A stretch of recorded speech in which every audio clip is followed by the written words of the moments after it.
Hi everyone, welcome to Study High YouTube channel. CSEB banking SSC എക്സാമുകൾക്കായി തയ്യാറെടുക്കുന്നവരാണ് നിങ്ങളെങ്കിൽ വേഗം തന്നെ study high YouTube channel subscribe ചെയ്യൂ. ഇവിടെ നമുക്ക് previous year question papers, അതുപോലെ vacancies, അതുപോലെ എക്സാംസിൽ വരുന്ന അപ്ഡേഷൻസ് ഒക്കെ നമുക്ക് ഡിസ്കസ് ചെയ്യാവുന്നതാണ്. ഓക്കെ, ഇന്ന് നമ്മൾ ഡിസ്കസ് ചെയ്യാൻ പോകുന്നത് CSEB എക്സാംസിനെ പറ്റിയാണ്. നമുക്കറിയാം CSEB exam junior clerk exam August 8-നാണ്. ഓക്കെ, ഇനി അധികം സമയമില്ല.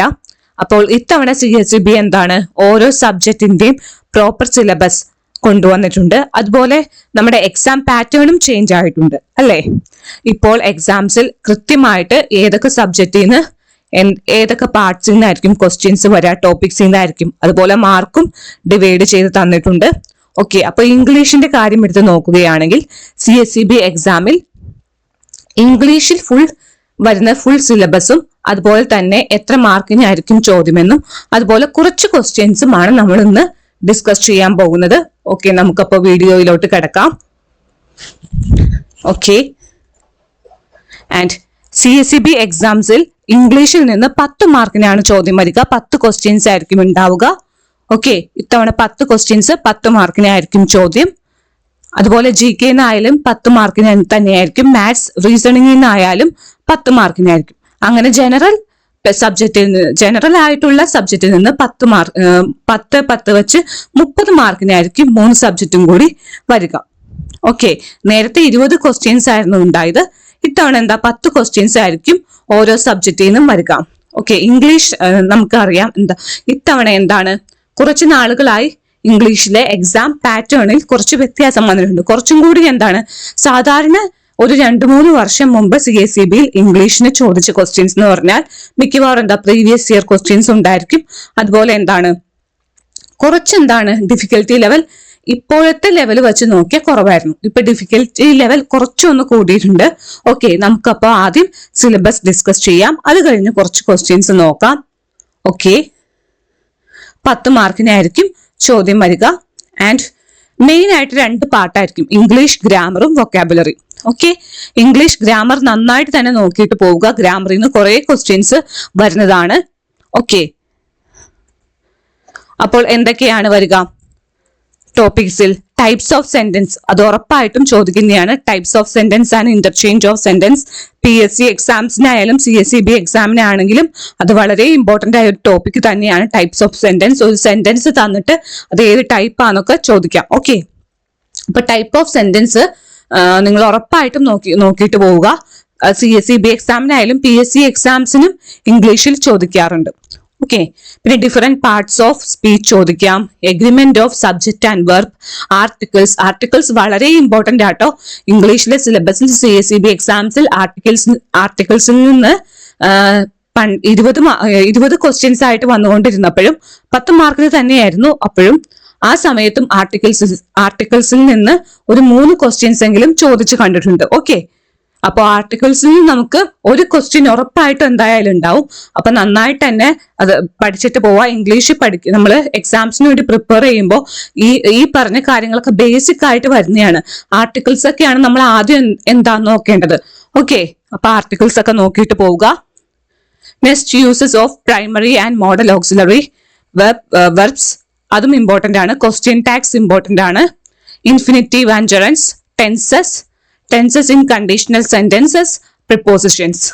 ഓക്കെ, അപ്പൊ ഇതിൽ ഏറ്റവും ഇമ്പോർട്ടന്റ് എന്ന് പറഞ്ഞാൽ articles, auxiliary verbs, question tags, tenses, prepositions, ഇവയെല്ലാം വളരെ ഇമ്പോർട്ടന്റ് ആണ്. ഈ പറഞ്ഞ എല്ലാം ഇമ്പോർട്ടന്റ് ആണ്. ഞാനിപ്പോ പറഞ്ഞ ആർട്ടിക്കിൾസ്, ടെൻസസ്, ക്വസ്റ്റ്യൻ ടാഗ്സിനൊക്കെ കുറച്ചും കൂടി ഇമ്പോർട്ടൻസ് കൂടുതലാണ്, പ്രിപ്പോസിഷനൊക്കെ. Okay, next, the use of correlatives വളരെ ഇമ്പോർട്ടന്റ് ആണ്, ചോദിക്കാറുണ്ട്. ഐദറോറും നൈദറിനോറൊക്കെ വെച്ച് ക്വസ്റ്റ്യൻസ് വരാറുണ്ട്. അവയിലുള്ള റൂൾസും പഠിച്ചു വെക്കുക. നമുക്കത് വരും ക്ലാസ്സുകളിൽ ഡിസ്കസ് ചെയ്യാം. Direct and indirect speech, active and passive voice, correction of sentence. ഇതില് ഡയറക്റ്റ് ആൻഡ് ഇൻഡയറക്റ്റ് സ്പീച്ചും അല്ലെങ്കിൽ ആക്റ്റീവ് പാസീവ് വോയിസ് ഒക്കെ ഉറപ്പായിട്ട് ഒരു ചോദ്യം വരാറുണ്ട്. ഓക്കെ, അപ്പൊ ഇപ്പൊ നമ്മൾ ഡിസ്കസ് ചെയ്ത ഇത്രയും ടോപ്പിക്സിൽ നിങ്ങൾ ഏറ്റവും ആദ്യം ഇമ്പോർട്ടൻസ് കൊടുക്കേണ്ട articles, types of sentence, parts of speech, question tags, tenses, prepositions, അവയ്ക്കൊക്കെ കുറച്ചും കൂടി ഇമ്പോർട്ടൻസ് കൊടുക്കുക കേട്ടോ. Correlatives, direct and indirect speech, active and passive voice, ഇവയ്ക്ക് കുറച്ചും കൂടി ഇമ്പോർട്ടൻസ് കൊടുത്ത് പഠിക്കുക. ഓക്കെ, ഈ പറഞ്ഞ എല്ലാ ടോപ്പിക്സും കവർ ചെയ്യണം. നെക്സ്റ്റ് പറഞ്ഞ singular and plural, change of gender, collective nouns, ഇവ മൂന്നും വളരെ ഇമ്പോർട്ടന്റ് ആണ്, പലപ്പോഴും ചോദിച്ചു കണ്ടിട്ടുണ്ട്. Compound words, synonyms and antonyms ഉറപ്പാണ്. Phrasal verbs, foreign words and phrases, one word substitutes, words often confused. Okay, ഇതിൽ സിനോണിംസും ആന്റോണിംസും ഒക്കെ വളരെ വളരെ വെരി ഇമ്പോർട്ടന്റ് ആയിട്ടുള്ളവയാണ്. Singular and plural, change of gender ഒക്കെ. ഓക്കെ, അതൊക്കെ പക്കയായിട്ട് ഉറപ്പായിട്ടും ചോദിക്കുന്ന ക്വസ്റ്റ്യൻസ് ആണ്. ഓക്കെ, ഈ ആർട്ടിക്കിൾസ്, അതുപോലെ ടെൻസസിൽ നിന്ന്, ക്വസ്റ്റ്യൻ ടാഗ്സിൽ നിന്ന്, correlatives, passive and active voice, synonyms and antonyms, compound words, ഇവയിൽ നിന്നൊക്കെ ഉറപ്പായിട്ടും ചോദിക്കുക കേട്ടോ. ഓക്കെ, അപ്പൊ ഈ പറഞ്ഞ എല്ലാം എന്താ ഇമ്പോർട്ടന്റ് ആണ്. ഇപ്പൊ ഞാൻ പറഞ്ഞ കാര്യങ്ങൾക്ക് കുറച്ചും കൂടി ഇമ്പോർട്ടൻസ് കൊടുത്ത് പഠിക്കുക. നേരത്തെ നമുക്കറിയാം 20 ക്വസ്റ്റ്യൻസ് ഉണ്ടായിരുന്നു, ഇപ്പൊ ഇനി 20 ഇല്ല, 10 ക്വസ്റ്റ്യൻസേ ഉള്ളൂ അല്ലേ? അപ്പൊ എന്താ 10 ക്വസ്റ്റ്യൻസേ ഉള്ളൂ. അപ്പൊ ക്വസ്റ്റ്യന്റെ നമ്പറിൽ ചേഞ്ച് ഉണ്ട്. 10 ക്വസ്റ്റ്യൻസിൽ തന്നെ എന്താണ് ഈ പറഞ്ഞ ആർട്ടിക്കിൾസിൽ നിന്ന്, ടെൻസസിൽ നിന്നൊക്കെ ഉറപ്പായിട്ട് നമുക്ക് എന്താ ക്വസ്റ്റ്യൻസ് പ്രതീക്ഷിക്കാം. ഓക്കെ, അപ്പൊ 10 ഒരു 9 കൂടുതൽ മാർക്ക് നമ്മൾ നന്നായിട്ട് പഠിച്ചിട്ട് പോയാൽ ഉറപ്പായിട്ടും മേടിക്കാൻ പറ്റും. മേടിക്കുക തന്നെ വേണം. കാരണം ഇപ്പൊ നമുക്കറിയാം കട്ട് ഓഫും കൂടി വരികയാണ്, കോമ്പറ്റീഷനും ഈ ഒരു ഏരിയയിൽ കൂടി വരികയാണ്. അപ്പൊ നന്നായിട്ട് തന്നെ പഠിച്ചിട്ട് പോവുക. ഓക്കെ, ഈ പറഞ്ഞ സിനോണിംസും ആന്റോണിംസും ഒക്കെ വളരെ ഇമ്പോർട്ടന്റ് ആണ്. നിങ്ങൾ പഠിക്കുമ്പോൾ ഈ എക്സാമിനാണെങ്കിലും അത് കഴിഞ്ഞ് വരുന്ന എക്സാം ആണ് നിങ്ങൾ ഫോക്കസ് ചെയ്യുന്നെങ്കിൽ അതിനായാലും പഠിക്കുമ്പോൾ ഓരോ ദിവസം ഒരു 5 സിനോണിംസും ആന്റോണിംസും പഠിച്ചിട്ട് പോവുക. അതുപോലെ സിംഗുലർ ആൻഡ് പ്ലൂറലും 5 എണ്ണം വീതം ഓരോ ദിവസം പഠിക്കുക പുതിയത്. ഓക്കെ, അതുപോലെ സിനോണിംസും ആന്റോണിംസും ഒക്കെ വേണമെങ്കിൽ നിങ്ങൾക്ക് കമ്പ്യൂട്ടറിൽ തന്നെ ഒരു ഫോൾഡറിൽ അല്ലെങ്കിൽ ഇപ്പോൾ നോട്ട്ബുക്കിലാണെങ്കിൽ ജസ്റ്റ് എന്താ കുറച്ച് ഒരു നോട്ട്ബുക്കിൽ സിനോണിംസ് ആൻഡ് ആന്റോണിംസ് മാത്രം എഴുതി പഠിക്കാവുന്നതാണ്. അപ്പൊ നിങ്ങൾക്ക് എടുത്തു റിവൈസ് ചെയ്യുമ്പോഴും എളുപ്പമായിരിക്കും.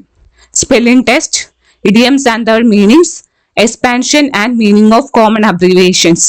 ഓക്കെ, ഇതിൽ ഇഡിയംസ് വളരെ ഇമ്പോർട്ടന്റ് ആണ്, നോക്കിയിട്ട് പോവുക. ഓക്കെ, അപ്പൊ ഇത്രയുമാണ് നമ്മുടെ ടോപ്പിക്സിൽ വരുന്നത്. ടോപ്പിക്സിൽ എന്തെങ്കിലും ഡൗട്ട്സ് ഉണ്ടെങ്കിൽ നിങ്ങൾ താഴെ കമന്റ് സെക്ഷനിൽ കമന്റ് ചെയ്യുക. ഓക്കെ, നെക്സ്റ്റ് ഒരു ക്വസ്റ്റ്യൻ ആണ് സിനോണിം ഓഫ് ടെൻഡർ.